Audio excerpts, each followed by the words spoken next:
What do I consider toxic in digital media? I guess I've never really stopped to consider it. Ooh, that's a great question. I don't know. Oof. Ooh. Can I have a minute to think about that? Let me just think about it. I think the way that digital media treats every story as a commodity and sort of the grind concept of wanting journalists to continue to put out stories just to get audience and just to get numbers, as opposed to actually caring about the time it takes for each story. And Misinformation, disinformation, the way that people actually treat journalists and reporters, like within the companies and the structures that they work at.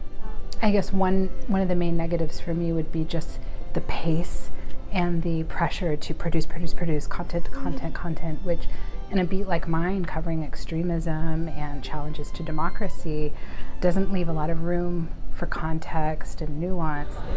I think overstimulation has been a really big problem because it's so easy to doom scroll and get really into really like just negative content, and especially when it comes to like a need for solutions in community journalism.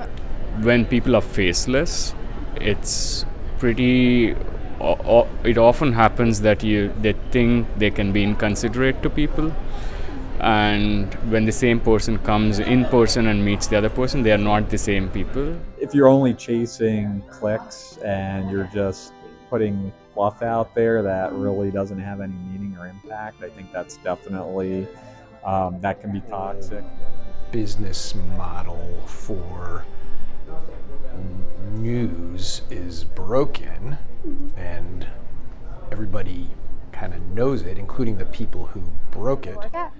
Mostly they're underpaid, undervalued, and not very well protected. I think valuing the work of digital journalists in terms of paying them equally for their labour as you would a quote-unquote traditional journalist. I think creating more and different opportunities for them, bolstering their teams, giving them more resources. I think there's a lot of different ways that you could elevate the role of digital journalists in newsrooms. Yeah.